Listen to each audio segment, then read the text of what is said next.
மெல்ல திறந்தது மனக்கதவு. காதல் கதையின் பகுதி 5 கேட்கலாமா?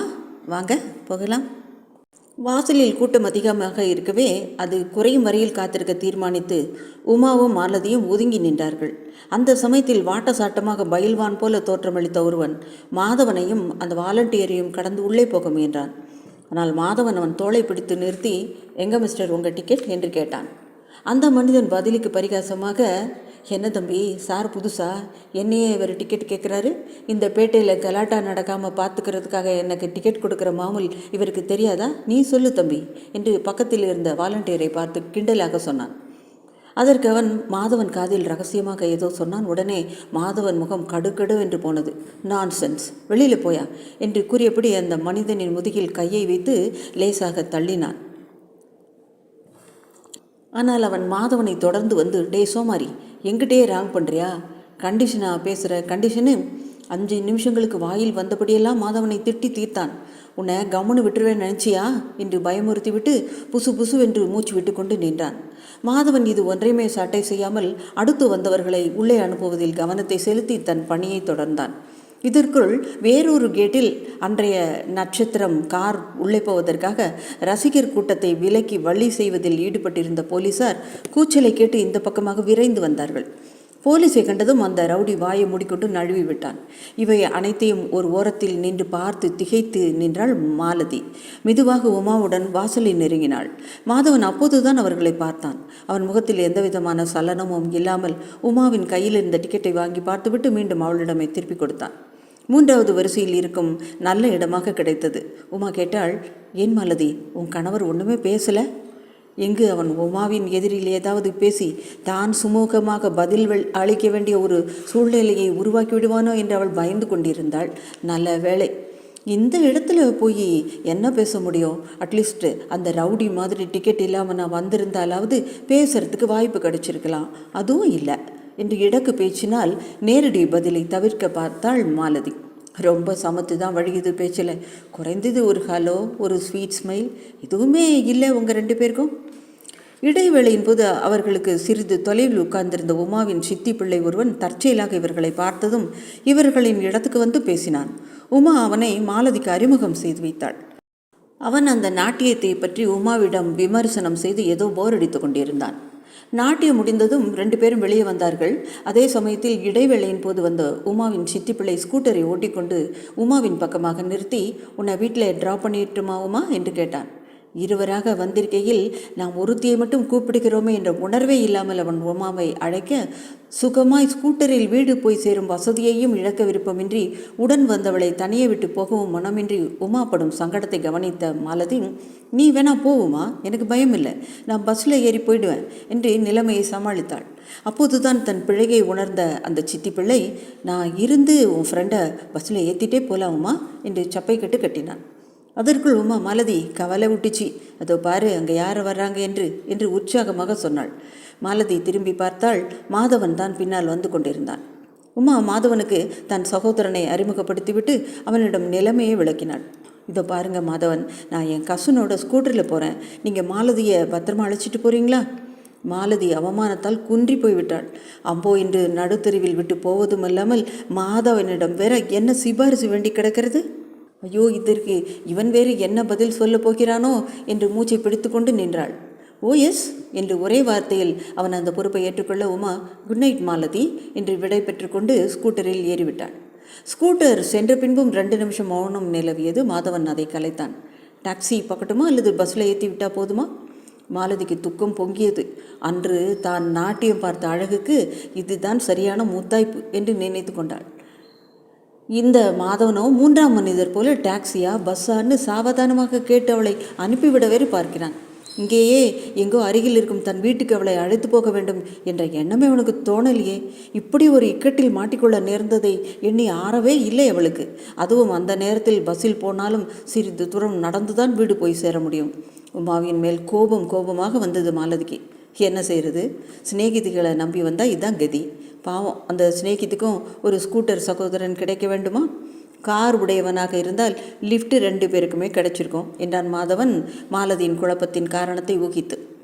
பாவம் உமா, அவ மீது என்ன தப்பு? ஹோம்கார்டை பார்த்ததும் அவங்களுக்கு பரோபகார நம்பிக்கையில் உங்ககிட்ட ஒப்படைச்சிட்டு போயிட்டா என்று மாலதி சாதாரணமாக கூறுவது போல சொன்னாள். மாதவன் அயர்ந்து விட்டான். உமா உண்மையில் ஹோம்கார்டு என்ற முறையில்தான் தன்னிடம் மாலதியை ஒப்படைத்தாளா? கட்டின கணவன் என்று தானே? மாலதியும் நைசாக அதைத்தான் காட்டுகிறாள் என்பதை உணர்ந்ததும் அவனால் அவளை உள்ளூர பாராட்டாமல் இருக்க முடியவில்லை. உமாவின் நம்பிக்கை வீண் போகாது, நானே வீடு வரையில் கொண்டு விடுகிறேன் என்று கூறி அவன் சற்று தயங்கினான். மாலதி, உனக்கு ஆட்சேபனை இல்லைன்னா வீட்டுக்கு போய் நான் ட்ரெஸ் சேஞ்ச் பண்ணிட்டு வந்துடுறேன். வீடு பக்கத்தில் தான் இருக்குது. ஆனால் நீ இங்கே தனியாக நின்றுட்டுருக்கிறத விட கூட வர்றது கொஞ்சம் நல்லது. அந்த கணத்தில் அவளுக்கு தன் தாயின் கெஞ்சல் நினைவுக்கு வந்தது. உடனே, நானும் அத்தையை பார்க்கணும்னு நினைக்கிறேன், அங்கே வரலான்னா நான் வரேன் என்றாள். 2 தெருக்கள் கடந்த பின்பு ஒரு குறுகிய சந்தில் நுழைந்தார்கள். அந்த சந்தின் முனையில் தெருவிளக்கு எரிந்து கொண்டிருந்தாலும் அங்கே இருட்டு தான் அதிகமாக இருந்தது. 10 அடி தூரம் கூட போயிருக்க மாட்டார்கள். ஒரு வீட்டின் இருண்ட பகுதியிலிருந்து குபீர் என்று ஒரு உருவம் பாய்ந்து வந்தது. கையில் இருந்த கத்தியின் பளபளப்பை அந்த இருட்டு எடுத்து காட்டியது.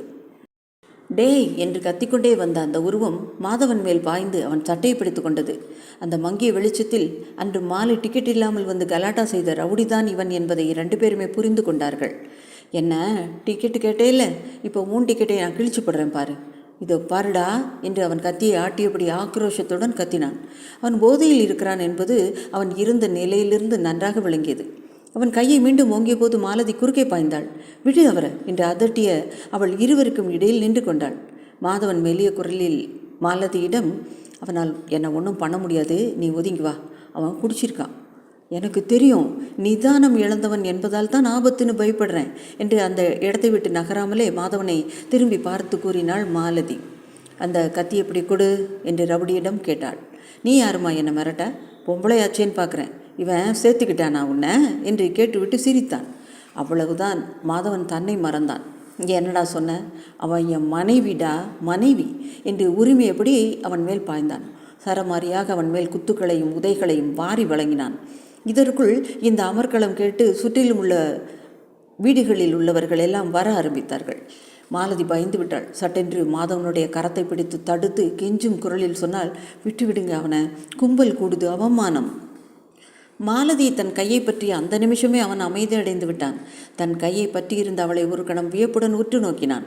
அவன் பார்வையின் தீட்சண்யத்தை தாங்காத மாலதி தன் பார்வையை கீழே தாழ்த்தி கொண்டாள். அதற்குள் 2 மாதவனை நெருங்கி, என்ன விவகாரம்? எவனோ வழிப்பறி செய்ய வந்ததாகவும் தான் 2 அறை விட்டவுடன் ஓடிவிட்டதாகவும் மழுப்பி விட்டான் மாதவன். வீடுகளிலிருந்து ஆட்கள் வெளியே வரும் அரவம் கேட்டவுடன் அந்த ரவுடி தப்பித்தேன் பிழைத்தேன் என்று ஓடிவிட்டான். மாதவன் மெல்ல மாலதியுடன் அங்கு இருந்து நடந்தான். வீடு வந்ததும் மாதவன் வாசலில் இருந்த காலிங் பெல்லை அழுத்தினான். மாதவி வீட்டை கவனித்தாள். மாடி வீடாக இருந்தாலும் பழங்காலத்து வீடாக இருந்தது. வாசல் வராந்தா விளக்கு பளிச்சென்று எரிந்தது. பாவாடை தாவணி அணிந்த ஒரு பெண் வந்து கதவை திறந்தாள். இந்த பெண்ணுக்கு 15 அல்லது 16 வயது இருக்கும். குழந்தைத்தனமாக இருந்தாள். உடல் வளர்ச்சியை கொண்டுதான் அவள் வயதை கணக்கிட முடிந்தது. அந்த பெண் கதவை திறந்தவுடனே கேள்விகளால் மாதவனை வரவேற்றாள். சற்று தள்ளி பின்னால் இருட்டில் நின்றிருந்த மாலதியை அவள் கவனிக்கவில்லை. என்ன சார், டான்ஸ் எப்படி இருந்துச்சு, நீங்கள் பார்த்தீங்களா, இல்லை வாசலில் கூர்கா மாதிரி நின்றுட்டு இருந்தீங்களா என்று கேட்டாள். மாதவன் முகத்தை கடுமையாக வைத்துக்கொண்டு, வழியை விடு, உன் கேள்வியெல்லாம் வீட்டுக்குள்ளே வந்த பிறகு கேட்கக்கூடாதா? அதற்குள் அந்த பெண் மாலதியை கவனித்து விட்டாள். முகத்தில் வியப்பும் பிரமிப்பும் ஒளியிட மாலதியை பார்த்தபடி நின்றாள். அவள் காதில் மாதவன் கூறியது விழுந்ததாகவே தெரியவில்லை. கூட வந்திருக்கிறது யார் சார்? அவசியம் தெரிஞ்சிக்கத்தான் வேணுமா? நீங்கள் சொல்லாட்டாலும் நான் கண்டுபிடிச்சிட்டேன். ஆனால் நான் நினைக்கிறது சரியான சந்தேகமாக இருக்குது. நான் அவங்களையே கேட்டு தெரிஞ்சுக்கிறேன். அங்கிருந்து அவ்வளவு சுலபமாக பதில் வராது என்று சிரித்து கொண்டே கூறிய மாதவன், என் அம்மாவோட அண்ணா பொண்ணு என்று விசித்திரமாக மாலதியை அறிமுகப்படுத்தினான். மாலதி புன்னகை செய்தாள். எவனோ முன்பின் தெரியாத ரவுடியிடம் நட்ட நடு விதியில் என் மனைவியடா என்று அலறிய அலறல் தெருவே கேட்டது. வீட்டிலே தினம் பழகும் ஒரு சின்ன பெண்ணுக்கிட்ட மனைவி என்று சொல்லிக்கொள்ள வெட்கப்படுவதென்ன? போகட்டும், மனைவி என்று சொல்ல வேண்டாம், என் மாமாவின் பெண் என்று சொல்லிக்கொள்வதில் என்ன தவறு? அந்த பெண் மாதவனை கேட்டுவிட்டாள். ஐயா சாக்கிக்கல உங்கள் உளறல், அம்மாவாம் அண்ணாவாம் பெண்ணாம், ஊரை சுற்றி நீங்கள் திரிக்கிற உறவு முறையை சுற்றி வளைச்சி சொல்கிறீங்களே. என் மனைவி அப்படின்னு கச்சிதமாக சொல்லி முடிக்க வேண்டியது தானே. அது சரி, 2 பேர் இங்கே நில்லுங்க, நான் சொன்ன பிறகு தான் உள்ளே வரணும் என்று கூறிவிட்டு உள்ளே ஓடிவிட்டாள். மாதவனுக்கு அவளுடன் தனியாக அப்படி இருட்டிலே நிற்பது சங்கடமாக இருந்தது. தானே தனக்குள்ளே சொல்லி கொண்டானோ அல்லது மாலதியிடம்தான் சொல்ல விரும்பினானோ சற்று வெளிப்படையாகவே, நல்ல பொண்ணு, எதுக்கு இப்படி நிற்க வச்சுட்டு ஓடுறா? மாலதிக்கு அவள் உள்ளே ஓடியதன் காரணம் புரிந்துவிட்டது. என்ன இருந்தாலும் பெண் அல்லவா? விஷயம் தெரிந்து கொண்டு வெட்கத்துடனும் சங்கடத்துடனும் தன் முகத்தை மறுபுறம் திருப்பிக் கொண்டு லேசாக சிரித்தாள். அத்தை அந்த வீட்டுக்கு வந்து மாதங்கள் பல ஆகியும் மாலதி அந்த வீட்டுக்கு வருவது இதுதான் முதல் தடவை. அந்த பெண் கெட்டிக்காரி போல் இருக்கிறது. விஷயம் தெரிந்தவளாக மஞ்சள் நீர் கரைத்து சுற்றி அவளை மங்களகரமாக வரவேற்கத்தான் உள்ளே ஓடுகிறாள். இது எப்படி இவனுக்கு புரியும்? இந்த பெண் யார் என்று அவள் மாதவனை மெல்லிய குரலில் கேட்டாள். அவன் முகத்தில் அரைந்தார் போல ஏதாவது சொல்லிவிடப் போகிறானே என்ற பயம். ஆனால் அவன் சாதாரணமாகவே பதில் சொன்னான். இந்த வீட்டு சொந்தக்காரரோட பொண்ணு, 10th ஸ்டாண்டர்ட் படிக்கிறான். மீனா நல்ல பொண்ணு, பொல்லாத பொண்ணு தான். ஆனால் மாதவன் குரலில் இருந்த ஏதோ ஒன்று அவளை உஷாராக்கியது. நிமிர்ந்து அவனை நோக்கினாள். இவளும் என்கிட்ட டியூஷன் கற்றுக்கிறான். பேருக்கு தான் இவ என் மாணவியை தவிர உண்மையில் இவளை என் குருவாக நான் நினைக்கிறேன். நான் என்னுடைய அப்படிங்கிற உணர்வை எப்படியோ என்னுள்ள கூட்டி தன்னம்பிக்கையை வளர்த்து என்னை தலைநிமிர செஞ்சவ இந்த சின்ன பொண்ணு. விஷத்துக்கு முறிவு மற்றொரு விஷந்தானே என்று கேட்ட மாதவன் மெல்ல நகைத்தான். அதற்குள் உள்ளே இருந்து கனகம் தொடர மீனா கையில் மஞ்சள் நீர் கரைத்த தாம்பாளத்துடன் வந்தாள். கனகத்துக்கு தாங்க முடியாத மகிழ்ச்சி முகத்திலேயே தெரிந்தது. மலதி, வாமா, இப்படி 2 பேருமா கிழக்க பார்த்து நில்லுங்க. மீனா, அரத்தி எடுமா. உங்கள் பிள்ளைய பக்கத்தில் வந்து நிற்க சொல்லுங்கள். இப்படி தூரம் தூரம் நின்னா நான் எப்படி ஆரத்தி எடுக்கிறதா என்று மீனா மிரட்டினாள். அப்பப்பா, இதுக்குத்தானா இவ்வளவு உத்தரவும் அமர்க்களமும் என்று கூறிக்கொண்டே அவன் மாலதியின் அருகில் நெருங்கி நின்றான். அவன் கண்கள் மட்டும் மாலதியின் முகத்தை ஆராய்ந்தன. தனக்காக அந்த ஆரத்தி எடுக்கப்பட்டாலும் அது உண்மையில் கொஞ்ச நேரத்துக்கு முன்பு உயிருக்கு ஏற்பட்ட ஆபத்து நின்று பிழைத்த மாதவனுக்குத்தான் அவசியம் என்றே மாலதி நினைத்தாள். மாதவன் அவள் முகத்தை பார்த்ததும் தன்னை நொந்து கொண்டான். முதலாக வீட்டுக்கு வந்திருக்கும் அவளிடம் நாம் ஏன் அந்த மாதிரி அனாவசியமாக பேசினோம்? மீனா யார் என்று கேட்டால் பதில் சொல்லிவிட்டு நிறுத்திவிட வேண்டியது தானே? ஏன் விஷம் முறிவு அப்படின்னெல்லாம் பேசி தொலைச்சோம். இவ அதை எப்படி ஏற்றுக்க போகிறாளோ என்று கலங்கினான். மாலதி உள்ளே நுழைந்ததும் அவளை தானும் தொடர்ந்தான். மாதவனும் கனகமும் குடியிருந்த பகுதி வீட்டின் பின்புறம் எங்கோ இருந்தது. சமையலறை, படுக்கையறை, அதை ஒட்டி வராந்தா, இவ்வளவுதான் அவர்களிடம். மாலதி அவ்வளவு நேரத்துக்கு மேல் வீட்டுக்கு போகக்கூடாது என்றும் எல்லாம் மறுநாள் பொழுது விடிந்ததும் போகலாம் என்றும் கனகம் கண்டிப்பாக சொல்லிவிட்டாள். ஆனால் மாலதிக்கு அங்கே இரவு தங்குவது மட்டும் பிடிக்கவில்லை. ஆனால் அவள் எப்படி தனியாக போக முடியும்? மாதவன் கொண்டு விட்டால் தானே போக முடியும். அவனோ அம்மா சொன்னவுடன் அதுவும் சரிதான் என்ற பாவனையில் நிம்மதியாக போய் உக்காந்து விட்டானே. நானாக வலிய போய் அவனை கேட்கிறதா என்று தனக்குள் குழம்பி வராந்தவில் நின்றவாறு தவித்து கொண்டிருந்தாள். உடையை மாற்றிக்கொண்டு வெறும் பனியன் வேஷ்டியோடு இருந்த மாதவன் அவள் அருகில் வந்து நின்றான். தான் உபயோகித்த கொடுமையான வார்த்தைக்கு மாறாக அவளை சமாதானப்படுத்தும் முறையில் ஏதாவது பேசி தங்களுடைய சகஜமான நிலையை கொண்டு வர விரும்பினான். மாலதி, வழியில் நடந்த விஷயத்தை அம்மா கிட்டேயோ மாமா மாமிகிட்டேயோ தயவுசெய்து சொல்லாத. அவங்க பயந்து வேதனைப்படுவாங்க. இவன் என்ன சொல்கிறான்? உனக்கு என்னை பற்றி வேதனையோ கவலையோ இல்லாட்டாலும் அவங்க எனக்காக கவலைப்படுவாங்க அப்படின்னு மறைமுகமாக சொல்கிறானா என்ற சந்தேகம் கொண்டு அவன் முகத்தை நிமிர்ந்து பார்த்தாள். ஆனால் தலையை மட்டும் சரி என்ற பாவனையில் அசைத்து வைத்தாள். இருப்பதை இருவரும் சாப்பிட்டுக் கொள்வதற்கும் புதிதாக ஒன்றும் தயாரிக்க வேண்டாம் என்றும் மாதவன் தாயிடம் கூறிவிட்டான். மாதவன் பக்கத்தில் உட்காரும்படியாக மாலதிக்கு கனகம் இலையை போட்டவுடன் அவள் உட்காருவதற்கு முதலில் மறுத்தாள். மாலதி, தெய்வம்னு ஒன்று இருக்குதுங்கிறது இந்த மாதிரி சின்ன சின்ன விஷயங்களில் தான் தெரியுது. இதுக்கெல்லாமா தெய்வம் அப்படின்னு மாதவன் கூட என்னை கிண்டலான்னு நினைக்கலாம். உண்மையிலே இது தெய்வ செயல்தான். மாலதி, காலையில் அண்ணா வந்து சாப்பிட்டதும் கூட எனக்கு திருப்தியே இல்லை. அதே மாதிரி லக்ஷ்மி வரலேன்னு நான் துளி கூட வேதனைப்படலை. நீ அவனுடைய பிறந்தநாளில் கலந்துக்க முடியலைங்கிற ஏக்கம்தான். பாரு, தெய்வம் உன்னை கொண்டு வந்து விட்டுருச்சு. அதுவும் எப்படி? மாதவன் கூட ஜோடியாக மஞ்சள் நீர் சுற்றி வரவேற்கும்படியா. இத்தனையும் ஏன் சொல்கிறேன் தெரியுமா? நீயும் எனக்காகவாவது அந்த என் நம்பிக்கையை காப்பாற்றிடுவா அப்படிங்கிற காரணத்துக்காகத்தான். இந்த ஒரு சின்ன அல்ப சந்தோஷத்தை இந்த ஒரு நாளாவது பூரணமாக அனுபவிக்க செய் மாலதி. கனகத்தின் கெஞ்சல் மாலதியின் உள்ளத்தையே நெகிழச் செய்துவிட்டது. என்றால் இத்தனைக்கும் அங்கே உட்கார்ந்து கேட்டுக்கொண்டிருந்த மாதவனின் நிலையை கூற வேண்டுமா? கண்களில் நீர் தழும்ப அவன் மறுவார்த்தை பேசாமல் தன் அருகில் உட்கார்ந்திருந்த மாலதியை நன்றி கலந்த பார்வையுடன் நோக்கினான். காலையில் செய்ததானாலும் பரவாயில்லை, ஸ்வீட் தானே என்ற எண்ணத்துடன் கனகம் முதலில் மாலதியின் இலையில் தான் செய்த அல்வாவை பரிமாறினாள். அதை ருசித்த மாலதி அத்தை பார்த்து என்றாள். அதன் பொருளை புரிந்து கொண்டு அந்த அல்வாவை எடுத்து வாயில் போட்டுக்கொண்டாள் கனகம். மாதவனுக்கும் இந்த அன்பு பரிமாறலை கண்டதும் உற்சாகம் புகுந்து விட்டது. மாலதியிடம் அவனுக்கு இருந்த ஒருவித தயக்கமும் பிளவும் போய் தனி நெருக்கம் அந்த சில நிமிஷங்களில் ஏற்பட்டுவிட்டது. அவன் உற்சாகமாக பேச ஆரம்பித்தான். மாதவனுக்கென்று பிறந்த நாள் என்பதை தன் தாயின் மூலமாக மாலதி காலையில் தெரிந்து கொண்டிருந்தும் அதை அவள் மறந்துவிட்டிருந்தாள். கனகத்தின் வார்த்தைகளால் மீண்டும் நினைவு வந்ததும் மறுத்து பேச முடியாமல் இருந்தாள். அவளுக்குள் தன் தாய் காலையில் கூறியது நினைவு வந்தது. காலையில் அப்பா வந்துட்டு போயிட்டாரு, ராத்திரி எப்படியோ நானும் வந்து சேர்த்துட்டேன். பாவம் அம்மா, அவள் தான் ஒதுக்கப்பட்டாள். இதோ அத்தை வந்து நேரில் அழைத்திருந்தால் கூட மாதவன் சம்பந்தப்பட்ட விசேஷத்துக்கு, அதுவும் இந்த வீட்டுக்கு அவள் வருவது சந்தேகம்தான். அத்தை இந்த அல்ப விஷயத்தையே தெய்வ செயல் என்று மகிழ்ந்து போகிறாளே, தன் பிள்ளை தப்பிய கண்டத்தை பற்றி தெரிந்தால் என்னவென்று நினைப்பாள்? மாலதி கனகத்திடம் கேட்டாள். அத்தை, அப்பாவும் அம்மாவும் நான் ராத்திரி வரலைன்னா ரொம்ப கவலைப்படுவாங்களே, அவங்களுக்கு விஷயத்தை சொல்ல வேண்டாமா? அதற்கு மாதவன் பதில் சொன்னான். அவர்கள் தங்கள் பெண் திடீரென்று வராதிருக்க வேண்டுமே என்றுதான் இப்போது கவலைப்பட்டு கொண்டிருப்பார்கள். ஏனென்றால் சந்துரு வீட்டுக்கு நான் ஃபோன் மூலமாக நீ இங்கே ராத்திரி தங்கப்போவதாக ஏற்கனவே சொல்லிட்டேன்.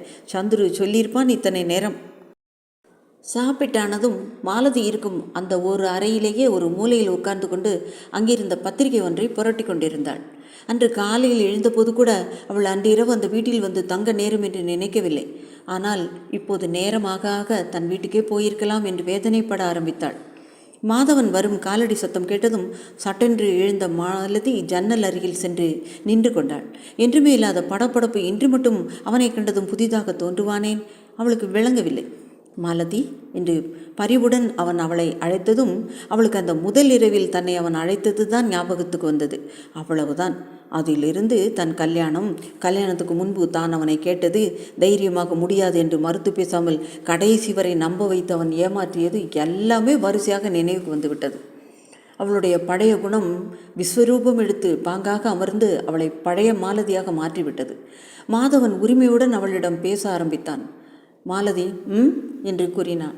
மாதவன் அவள் தோளின் மேல் கரம் வைத்து அவளை தன் பக்கம் திருப்ப முயன்றான். ஆனால் அவள் அந்த கையை தன் தோளிலிருந்து வெடுக்கென்று பிடுங்கி தள்ளினாள். மாலதி, இன்னுமா உனக்கு என் மேலே கோபம்? இன்னொன்னா எனக்கு புரியலையே, அதை கொஞ்சம் விளக்கி சொல்ல முடியுமா? மாலதி, உன்னை என்னால் புரிஞ்சிக்கவே முடியல. கொஞ்ச நேரத்துக்கு முன்னாடி வர நீ எப்படி பழகின? நானும் ஏமாந்துட்டேன்னு தான் நினைக்கிறேன்.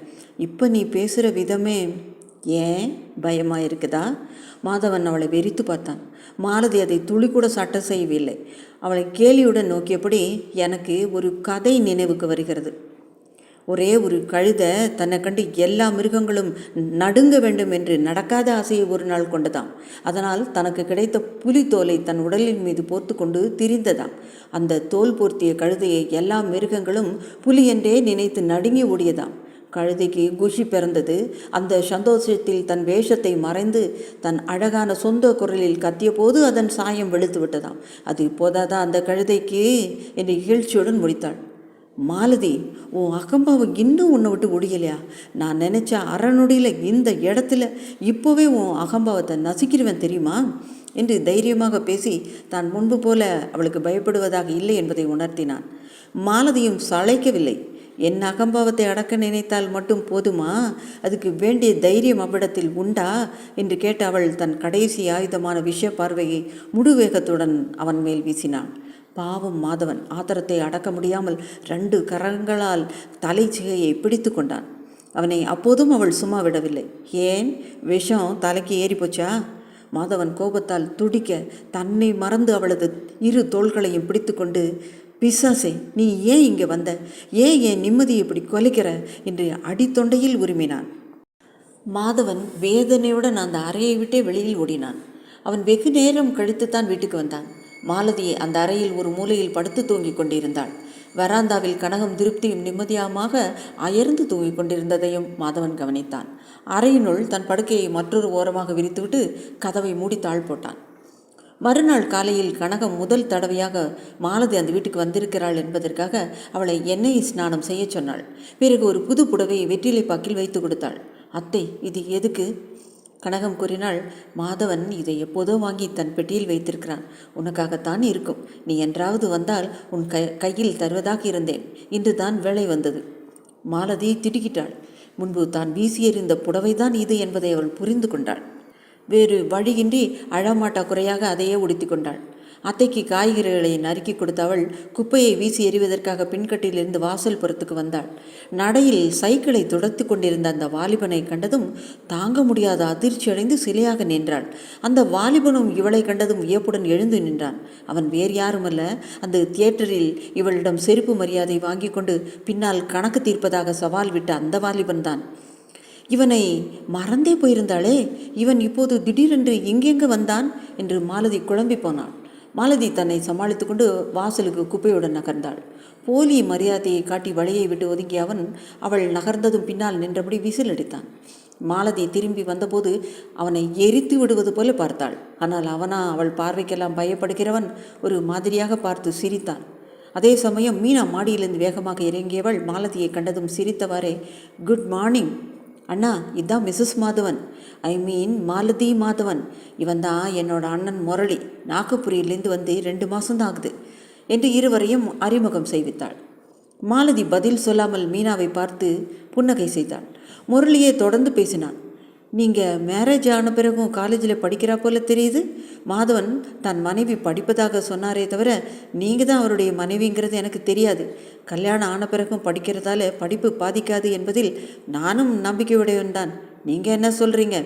கல்யாணம் ஆனதால் படிப்பு என்ன எதுவுமே பாதிக்காது இல்லையா? அது கிடக்கட்டும், உங்களை பார்த்தா மீனாவுக்கு அண்ணங்கிறதே நம்ப முடியலையே, அதை பற்றி நீங்கள் என்ன நினைக்கிறீங்க என்று மடக்கினாள் மாலதி. மீனா கைகளை கொட்டி சிரித்தாள். மாலதி, நீங்கள் பரவாயில்லையே, பார்த்த உடனே கண்டுபிடிச்சிட்டீங்க. நீங்கள் சொல்கிறது ரொம்ப கரெக்ட் என்று கூறினாள். மிஸ்ஸஸ் மாதவன், நான் ஒரு கணக்கு வச்சேன், ஆனால் அது தப்பவே தப்பாது. அதை நீங்கள் கூடிய சீக்கிரத்தில் தெரிஞ்சுக்குவீங்க. அதுவும் மாதவன் எங்கே இருப்பதனால ரொம்ப சௌகரியமாக போயிடுச்சு. இனிமேல் அடிக்கடி பார்க்கலாம் என்று முரளி அவளுக்கு மட்டும் புரியும்படி தன் பழைய விஷயத்தை மறக்கவில்லை என்ற பொருள்பட பேசினான். மாலதி அங்கிருந்து நகர்ந்தாள். அவன் எதிரில் தைரியமாக பேசிவிட்டாளே தவிர உள்ளே போகும்போது அவனை சந்தித்தால் என்ன செய்வது என்ற திகில் அவள் முகத்தில் நன்றாக பிரதிபலித்தது. கனகம் அவள் முகத்தை பார்த்ததும் பயந்து விட்டாள். என்ன மாலதி, ஏன் இப்படி இருக்க? உடம்பு சரியில்லையா என்ன? ஒன்றும் இல்லை அத்தை. முதல் நாள் இரவு மாலதி தன்னிடம் நடந்து கொண்ட மாதிரியின் எதிரொலியாக காலையில் எழுந்ததிலிருந்து மாதவன் மாலதி இருக்கும் பக்கத்துக்கு கூட வரவில்லை. அதே மாதிரி மாலதியும் அந்த புடவையை உடுத்தி கொண்டு மாதவன் எதிரில் வர விரும்பாமல் கூடிய வரையில் தவிர்த்தாள். ஆனால் ஒரே இடத்தில் இருந்து கொண்டு எத்தனை நேரம் அப்படி தப்பித்து கொள்ள முடியும்? கனகம் மாலதிக்கு கொடுத்து அனுப்புவதற்கென்று வெற்றிலை, பாக்கு, பழம் முதலியவற்றை வாங்கி வருவதற்காக கடைக்கு போயிருந்தாள். அது தெரியாமல் மாதவன் குடிக்க தண்ணீர் கேட்டுக்கொண்டே சமையல் அறைக்குள் வந்தவன் மாலதி உடுத்தியிருந்த புடவையை பார்த்தவுடன் திடுக்கிட்டு போனான். மாலதியோ அவமானத்தால் தலை குனிந்து நின்றாள். ஏது, இந்த புடவைக்கும் இத்தனை நாட்களுக்கு பிறகு இத்தனை அதிர்ஷ்டமா? இந்த புடவை பற்றி கதை ஒன்றும் உனக்கு தோணலையா என்று அவன் ஏளனமாக கேட்டான். மாலதி துக்கம் நெஞ்சை அடைக்கும் குரலில், நான் தான் தோத்துட்டேன் அப்படிங்கிறதுக்கு அடையாளமாக இந்த புடவையை உடுத்திட்டேனே, அதை சொல்லி வேற காட்டணுமா? மாலதி, நான் வாங்கியது அப்படிங்கிறதுனால உன் புடவையை உடுத்துறது கூட தோல்வியாக நினைக்கிறாயா? அது மட்டுமா தோல்வி? கல்யாணமே எனக்கு பெரும் தோல்வி தான். அதை நிறுத்த முயற்சி பண்ணேன், அதுலேயும் தோல்வி. இந்த புடவைங்க வாங்கிய அன்னைக்கும் நான் தோல்வி அடைஞ்சேன். நேற்று டான்ஸு பார்க்க வந்தேன், அதுவும் கடைசியில் இங்கே வந்து சேரும்படியா இப்போ தலைகுனிய வச்சு விட்டது. அதுவும் தோல்வியில் சேர்த்து இல்லாமல் வேறு என்ன? பாவம், முரளியை சந்திக்க நேர்ந்த வேதனை வேறு அவளுக்கு. வழக்கமான தைரியமும் கர்வமும் எங்கோ போய்விட்டது. மாதவன் வேதனை குரலுடன் கூறினான். நீ இப்படி சொன்னால் மட்டும் நான் வெற்றியடைந்தேன் எப்படி கூற முடியும் மாலதி? நம் கல்யாணத்தினால எனக்கும் தான் தோல்வி. என்னையும் நினச்சி பார்த்து பேசு, உன்னை பற்றியே நீ பேசுகிற என்று கூறிய மாதவன் தானே தண்ணீர் எடுத்து குடித்துவிட்டு வெளியே சென்றான். மாலதி முதலாக அந்த வீட்டுக்கு போகும்போது வெறுங்கையுடன் போக நேர்ந்ததே என்ற பரபரப்புடன் லக்ஷ்மி என்று காலையிலேயே அவசரமாக சாப்பிட்டுவிட்டு தானே பழம், புஷ்பம், வெற்றிலை, மங்கள பொருட்களுடன் திருவல்லிக்கேணி வீட்டுக்கு வந்தாள். திரும்பி போகும்போது பெண்ணையும் அழைத்து கொண்டு போனாள். மாலதி மாதவன் விஷயமாக வேதனைப்பட்டதை விட முரளி அந்த வீட்டில் இருக்கிறான் என்ற நினைவே அவளுக்கு அதிக வேதனையை கொடுத்தது. அவன் மாதவன் மனதை ஏற்கனவே கெடுக்கிறான் என்பது அத்தை அம்மாவிடம் கூறியதிலிருந்து தெரிகிறது. இதில் மாலதி பற்றி ஏதாவது பொய்யும் புரட்டுமாக பேசி இன்னும் இவர்களது வாழ்க்கையை வேதனைக்குள்ளாக்கிவிட்டால் என்ன செய்கிறது? இவர்களது அவல வாழ்க்கையை பற்றி மாதவனே அவனிடம் அசட்டு பிசட்டு என்று சொல்லிவிட்டால் முரளியனின் தைரியத்துக்கு இடம் கொடுத்தது போல் ஆக்கிவிடுமே. புது சங்கடம் ஏற்பட்டு விட்டதை எப்படி தவிர்க்கலாம் என்ற யோசனையுடன் தன்னுள் குழம்பி தவித்தாள். விடிந்தால் தீபாவளி. கனகா மட்டும் லக்ஷ்மிக்கு உதவியாக 2 நாள் முன்பே வந்திருந்தாள். மாதவன் அன்று இரவு 10 மணியாகியும் வரவில்லை. அந்த கதையை பற்றி எழுந்த ரோஷமும் கோபமும் இன்னும் மறையவில்லை போலிருக்கிறது என்று மாலதி நினைத்தாள். அவனுக்கு எப்படி இவ்வளவு ரோஷமும் கோபமும் வந்தது என்று நினைக்க நினைக்க அவளுக்கு ஆச்சரியமாக இருந்தது. தான் மட்டும் அவனது ரோஷத்தை மதிக்கவே கூடாது என்று வீம்பாக அடிக்கடி தன்னுள் கூறிக்கொண்டு விரோதத்தை வளர்க்க முயன்றாள். ஆனால் மாதவன் இன்னும் வரவில்லையே என்ற உணர்வு அடிக்கடி எழுந்ததை அவளால் தடுத்து நிறுத்த முடியவில்லை. பெரியவர்களுடைய பேச்சிலிருந்து அவன் வருவானா இல்லையா என்ற விஷயத்தை அவளால் கண்டுபிடிக்கவே முடியவில்லை. மாலதி தான் எப்போது தூங்கினாள் என்று தெரியாமல் தூங்கிவிட்டாள். விடிய காலையில் சந்துரு தன் வீட்டில் வெடித்த பட்டாசுகளின் ஒலியினால் தான் விழித்தாள். எழுந்ததுமே அறையின் மறுகொடியில் இருந்த மற்றொரு கட்டிலின் மேல் அவள் பார்வை விழுந்தது. அது காலியாக இருப்பது தெரிந்தது. கீழே இறங்கி வந்தவளுக்கு அதிர்ச்சி ஏற்பட்டது. ஏனென்றால் மாதவன் கீழே காலில் தூங்கிக் கொண்டிருந்தான். இவள் அவன் வீட்டுக்கு சென்று ஒரு நாள் தங்கியது போல அவனும் இங்கே தலை தீபாவளி என்று பெரியவர்களுடைய திருப்திக்காக இந்த வீட்டுக்கு வரவேண்டியதானே. அந்த கதையினால் ஏற்பட்ட கோபத்தை தலை தீபாவளி விஷயமாக அவன் காட்டாதது அவளுக்கு திருப்தியாகவே இருந்தது. அதுவும் இவன் தலை தீபாவளிக்கு கூட போகாதிருந்தால் அந்த முரளிக்கும் சந்தேகம் வந்து விடாதா இவர்களுடைய வாழ்க்கையை பற்றி? எல்லாரும் ஸ்நானம் செய்து புத்தாடை உடுத்தி கொண்டனர். நிறைய வெடி வகைகள் வாங்கியிருந்தனர். மாலதியும் சந்துருவுமாக மாடியில் அதை கொளுத்தி கும்மாளம் அடித்து கொண்டிருந்தார்கள். பல மாதங்களுக்கு பிறகு பழையபடி அவள் குழந்தையாகவே மாறிவிட்டாள். மாதவன் வேண்டுமென்றே மாடி அறைக்கு வராமல் இருக்கிறான் என்பதை தெரிந்து கொண்ட அவன் வரமாட்டான் என்ற தைரியத்திலே கடைசி வரை இருந்தாள். மாதவன் ஓசைப்படாமல் வந்து மாடி படிக்கட்டுகளின் ஓரமாக நின்று கொண்டு அவளது குதூகலத்தையும் உற்சாகத்தையும் கவனித்து கொண்டிருந்தான். மாலதி ஏரோப்ளைன் வானம் ஒன்றை கொளுத்திய அதே சமயத்தில் சந்துருவும் ஒரு பூமி சக்கரத்தை கொளுத்திவிட்டான். அதை கவனிக்காத மாலதி திடீரென்று அது வேகமாக சுற்றவே பயந்து போய் பின்னாலே 10 அடி நகர்ந்து கொண்டாள். அதன் பலன் மாதவன் மேல் மோதிக்கொண்டான். மாதவன் உடனே தன் 2 கைகளையும் நீட்டி அவள் அசைய முடியாதபடி இருக்க அணைத்து கொண்டான். அந்த நெருக்கத்தில் இருவர் கண்களும் மிக அருகில் ஒன்றை ஒன்று சந்தித்து கொண்டன. ஒரு நிமிஷம் மாலதி திணறி போனாள். அடுத்த நிமிஷமே தன் பலம் கொண்ட மட்டும் முயன்று அவனிடமிருந்து திமிரினாள். விடுவித்து கொள்ள முடியாமல் இவனுக்கு இவ்வளவு பலம் எங்கிருந்து வந்தது என்று வியந்தாள். மாலதி சந்துருவை பயத்துடன் திரும்பி பார்த்து, சந்துரு இருக்கான், ப்ளீஸ் என்னை விடுங்க என்றாள். மாலதிக்கு அவனை கெஞ்ச வேண்டியிருக்கிறதே என்று எண்ணும்போதே அழுகை வரும் போல் இருந்தது. மாதவன் மாடி படிக்கட்டு கதவுகளின் இந்த பக்கமாக இருந்தவன் அவளை அணைத்தவாறு கதவுக்கு அந்த பக்கம் சென்று கதவை மூடிக்கொண்டான். இப்போது சந்துரு பார்வை படும்படியான இடத்தில் அவர்கள் இல்லை. ஆனால் யாராவது மாடிப்படி ஏறி வந்தால் தெரிந்துவிடும். மாதவன் அவள் காதின் அருகில் கிசுகிசுக்கும் குரலில் கேட்டான், இப்போது சந்துருவை பற்றிய பயம் இல்லையே? மாலதிக்கு முகத்தில் வேர்வை வந்தது. பயத்திலே தொண்டை உலர்ந்தது. கால்கள் துவண்டி நிற்கவும் சக்தி இழந்து போய்து. மாதவனுடைய இந்த செய்கையை அவள் எதிர்பார்க்கவே இல்லை. மாதவன் கேட்டான், மாலதி, கழுதையை புலி என்று நினைத்தால் அதில் ஆபத்து எதுவும் இல்லை. ஆனால் உண்மை புலியை புலித்தோல் போர்த்திய கழுதை என்று நினைத்து விட்டால் அது ஆபத்தில் கொண்டு விடும். உனக்கு தெரியுமா அது? மாலதி கண்ணீர் பார்வையை மறைக்க அவனை நிமிர்ந்து பார்த்தாள். நீ என்ன நினைக்கிற என்னை பற்றி? சொன்னாதான் விடுவேன். மாலதி நடுங்கும் குரலில் சொன்னால், புலி பாய்ந்த பிறகும் அதை பூனை என்று சாதித்து கொண்டிருக்க முடியுமா? மாதவன் அவளை விட்டுவிட்டான். மாலதி ஒரே ஓட்டமாக படிக்கட்டுகளில் இறங்கி மறைந்து விட்டாள். அவள் ஓடுவதை பார்த்து அவன் உரத்த குரலில் ஓவென்று சிரித்தான். மாலதிக்கு அந்த சிரிப்பு காதில் ஒலித்து கொண்டே இருந்தது. உடல் நடுங்க ஸ்டோர் ரூமுக்குள் போய் உட்கார்ந்து கொண்டாள். தான் ஒரு பார்வை பார்த்தால் நடுங்கி ஓடும் மாதவனா இப்படி நடந்து கொண்டான்? அவள் தான் ஆயிற்று. ஏன் அப்படி செயல் இழந்து போனாள்? அவனுக்கு பயந்து அந்த அறையில் ஒடுங்குவதா? வெளியே வர எண்ணி அவளால் முடியவே இல்லை. அவன் முகத்தில் மீண்டும் விழிக்கவே அவளுக்கு கூச்சமாக இருந்தது. அவன் செய்த தீமைகளையும் அவன் தன்னை ஏமாற்றியதையும் பற்றி தன்னை திரும்ப திரும்ப வெறுப்பும் கோபமும் ஏற்பட விரும்பினாள். பிற்பகல் சாப்பாட்டு வேளையின் போது கூட மாலதி அவன் எதிரில் வரவில்லை. மாலை 3 மணிக்கு மேல் அவனுக்கு காஃபி அவள்தான் கொண்டு போக வேண்டியிருந்தது. காஃபியை டக்கென்று சத்தம் வரும்படியாக மேஜையின் மேல் வைத்துவிட்டு வராந்தாவுக்கு சென்று நின்று கொண்டாள். காஃபி எனக்கா, அந்த கேலண்டருக்கா என்று கிண்டலாக கேட்டான்.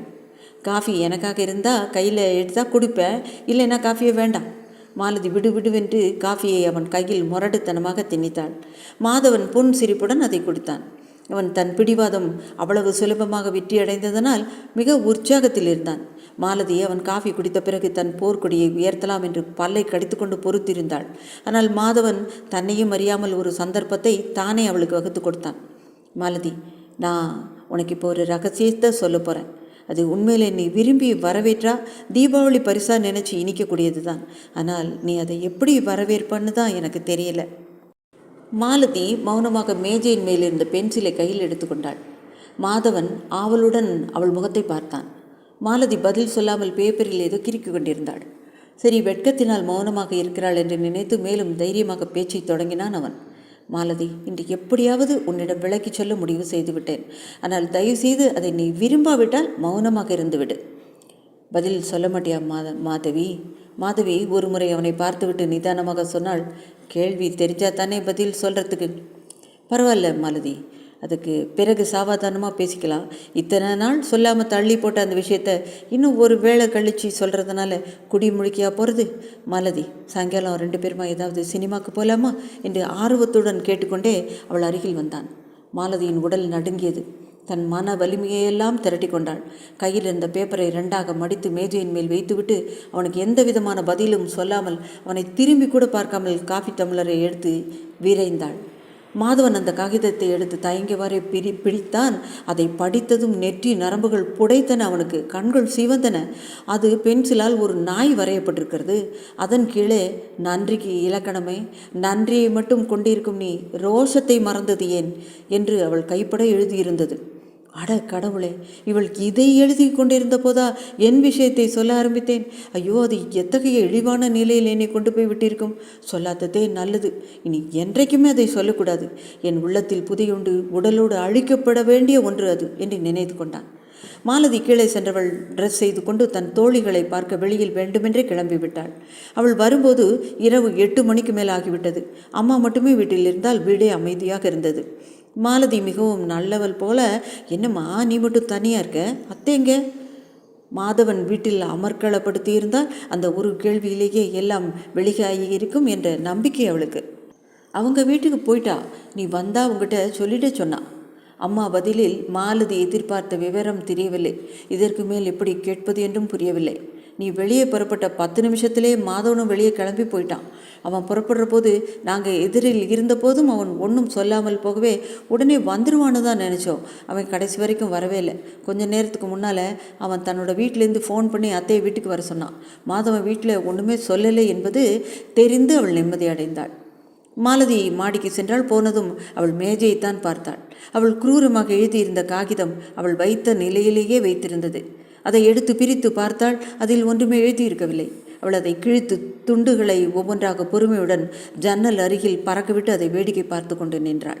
அந்த துண்டுகளின் கூடவே மாதவனின் நினைவு ஒவ்வொன்றையும் துணை கூட்டி அனுப்பிவிட கருதினாள்.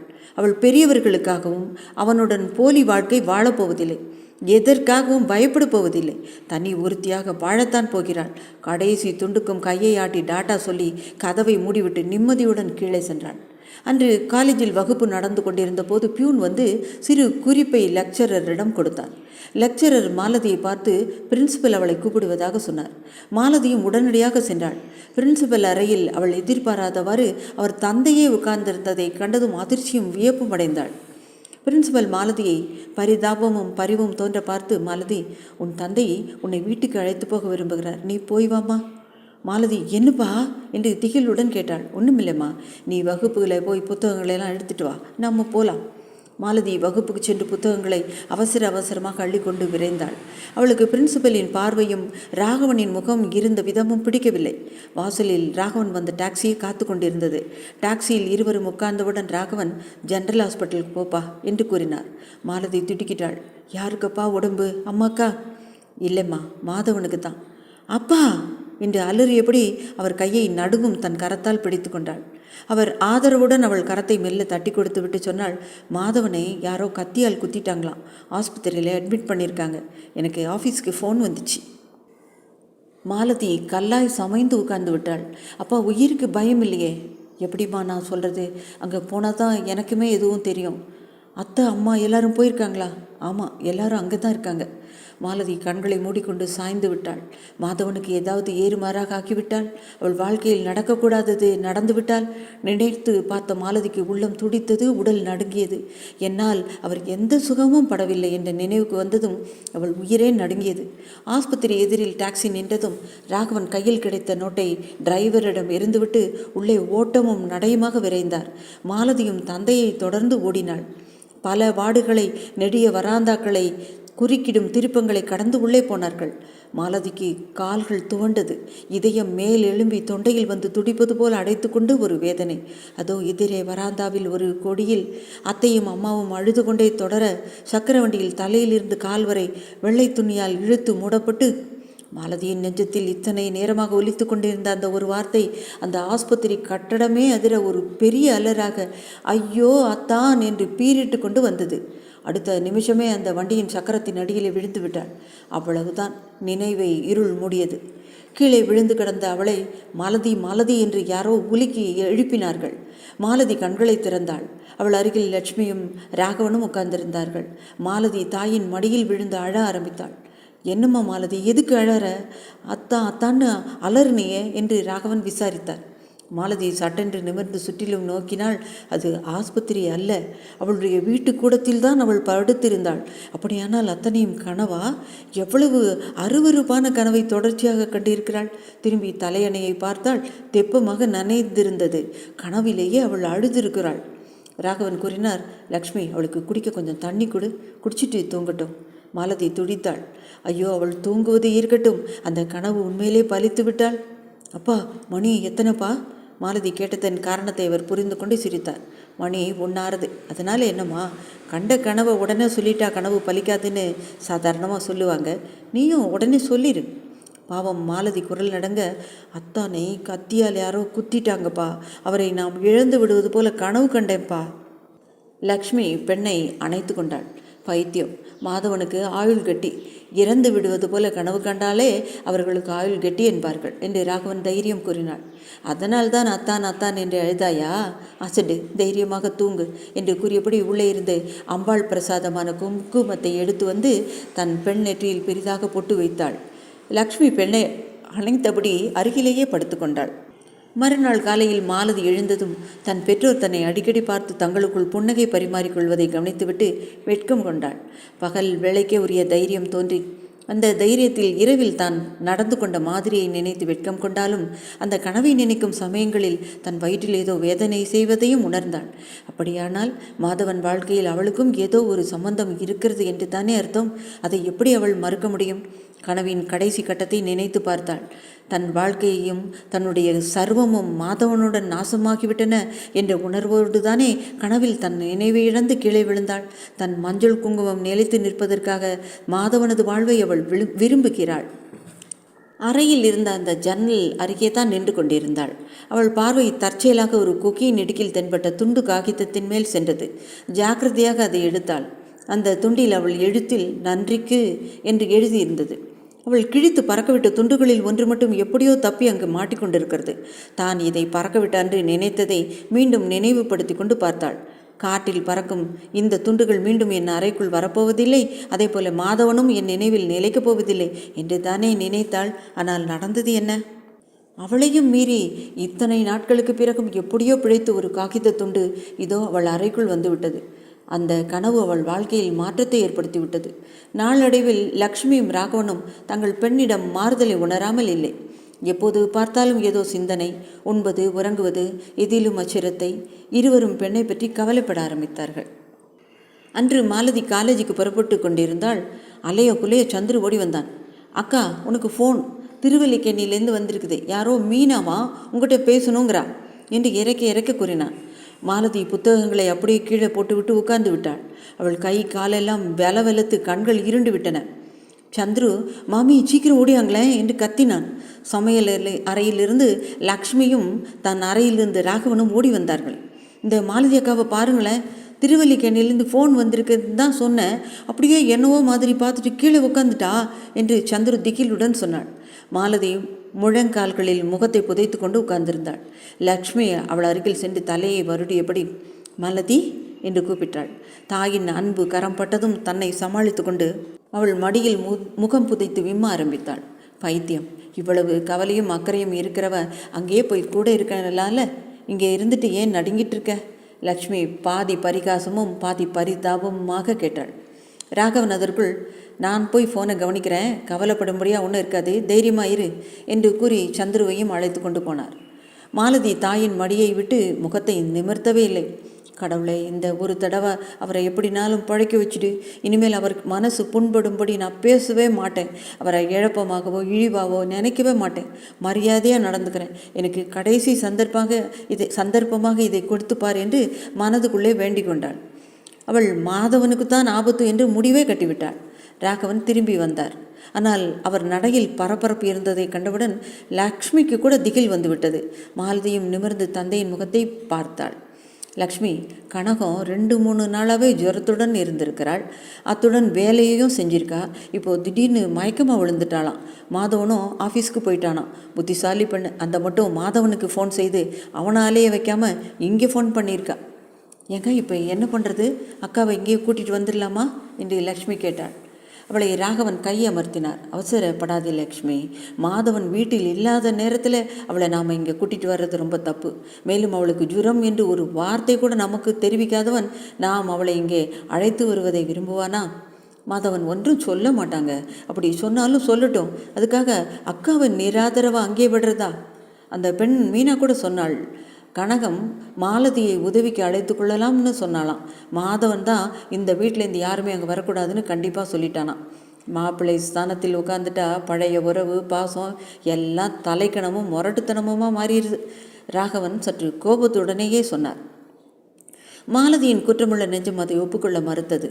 அவனுடைய இந்த குணத்துக்கு காரணம் தான் என்று அவளது உள்ளம் குற்றம் சாட்டியது. லக்ஷ்மி பரிந்து பேசினாள். அப்படியெல்லாம் சொல்லாதீங்க. மாதவன் அந்த மாதிரி பிள்ளை இல்லை. நமக்கு சிரமம் எதுவும் கொடுக்க வேணான்ற எண்ணத்தில் தான் அப்படி சொல்லியிருப்பான். அவன் வந்த பிறகு அவனையும் கேட்டுட்டு அக்காவை கூட்டிகிட்டு வர ஏற்பாடு பண்ணலாம். இப்போ போய் அக்காவை நாம் பார்ப்போம். நான் அங்கேயே இருந்துடுறேன். நீங்கள் சாயங்காலம் வீட்டுக்கு வந்துடுங்க என்று கூறிக்கொண்டே ஒவ்வொரு அறையையும் பூட்ட ஆரம்பித்தாள். அதற்குள் ராகவன் மாடி கதவு, கொல்லைப்புற கதவு எல்லாவற்றையும் பூட்டி பந்தோபஸ்து செய்துவிட்டு வந்தார். மாலதி நிதானமாக ஒவ்வொரு புத்தகத்தையும் எடுத்து அடுக்கி கொண்டாள். தன்னுள் ஒரு முடிவுக்கு வந்தவளாய் மாலதி ராகவனை நோக்கி, அப்பா, நானே அத்தையை போய் பார்த்துக்கிறேன்ப்பா, அங்கே போய் இருந்து தான். அவள் பேச ஆரம்பித்ததுமே தந்தையின் முகத்தில் ஏற்பட்ட திகைப்பை பார்த்தவுடன் அவளுக்கு தடுமாற்றம் ஏற்பட்டது. ராகவன் லக்ஷ்மியை புன்னகையுடன் பார்த்தார். அது எப்படிம்மா முடியும்? பரீட்சை வேற நெருங்கிடுச்சே. இருந்தா என்னப்பா, பரீட்சைக்கு படிக்க எப்படியும் லீவு விடுவாங்களே. அது சரி, அங்கே போய் இருந்தால் நீ எப்படி படிக்க முடியும்? படிக்க முயற்சி பண்ணுறேன்ப்பா. அப்படி இல்லைன்னா பரீட்சை அடுத்த தடவை எழுதிக்கிட்டா போது. நான் படிக்கிறதில் யாருக்கு விருப்பம்? மேலே படிப்பை அவள் தொடர வேண்டியது இல்லை என்று மாதவன் கூறியதை இன்னும் அவள் மறக்காமல் குறிப்பிடுகிறாள் என்பது புரிந்து ராகவன் சிரித்தார். அசடே, உன் படிப்புக்கு தடை ஏற்படுவதை முதலில் மாதவனே விரும்ப மாட்டான். இந்த வீட்டில் கூடவே இருந்தால் தன்னை பார்க்கும் போதெல்லாம் நீ அமைதி இழந்து படிப்புக்கு தடையாக இருக்கப் போகிறது என்றுதான் அவன் தனி குடித்தனமே போனான். தான் படி என்று சொன்னால் நீ அதை எதிர்த்து மறுத்து விடுவாய் என்று பயந்தே படிப்பதில் தனக்கு இஷ்டமில்லை என்பது போல நடித்தான். மாலதி அதிர்ச்சியுடன் நின்று விட்டாள். மாதவன் இவ்வளவு நெஞ்சாளம் கொண்டவனா? தன் கல்லூரி படிப்பை நிறுத்த முயன்றவன் என்ற எண்ணத்தினால் வேறு அவன் மீது அவள் விரோதம் கொண்டிருந்தாளே. டாக்ஸியில் போகும்போது மாலதி மீண்டும் ஒரு முறை தன் தந்தையை கேட்டாள். நீ சொல்கிறது நியாயம்தான் மாலதி, ஆனால் மாதவனுக்கும் உனக்கும் ஒத்துமை கிடையாது. கனகம் இருக்கும் நிலையில் அது வேறு பார்த்தா உடல்நிலை அவளுக்கு இன்னும் மோசமாயிருமே. ரொம்ப அழகாக இருக்குது நீங்கள் பேசுகிறது. அவளுக்கு தெரிந்த கடமை உணர்ச்சி கூட உங்களுக்கு தெரியலையே. தம்பதிகளுக்குள் ஒத்துக்கொள்வதில்லை அப்படின்னு உண்டா? இவள் கூடவே இருந்தால் அக்காவுக்கு உடம்பு தானா சரியாக போயிடுறது. நீங்களே பாருங்களேன் என்று லக்ஷ்மி குறிக்கிட்டாள். எனக்கு என்ன தெரியும் அதெல்லாம். ஒரே ஒரு தடவை தான் இவன் அங்கே போனான். அந்த ஒரு தடவையும் சண்டை போட்டுட்டு தான் வந்திருக்கா. அவளை கேட்டுட்டு பாரு என்று ராகவன் சொன்னார். யார், அக்காக்கிட்டேயா சண்டை போட்டா? இல்லை, மாதவன்கிட்டேயே தான். அவ்வளவு தானே, அது வழக்கமாக நடக்கிற சண்டை தானே. இந்த விஷயம் அப்பாவுக்கு எப்படி தெரிந்தது என்று மாலதிக்கு வியப்பு ஏற்பட்டது. இது மாதவன் சொல்லித்தான் தெரிந்திருக்க வேண்டுமே என்று வேறு வழியில் தெரிந்திருக்க முடியாது. அப்படியானால் கடைசியாக தீபாவளி அன்று நடந்த விவகாரமும் இவருக்கு தெரிந்திருக்குமா என்று மாலதி சந்தேகப்பட்டாள். மாலதி கல்லூரி வாசலில் இறங்கி கொண்டாள். கல்லூரியிலிருந்து திரும்பும்போது மாலதியை எதற்கும் திருவல்லிக்கேணிக்கு வந்துவிடும்படி ராகவன் கூறினார். மாலதி நின்று திரும்பி பார்த்தாள்.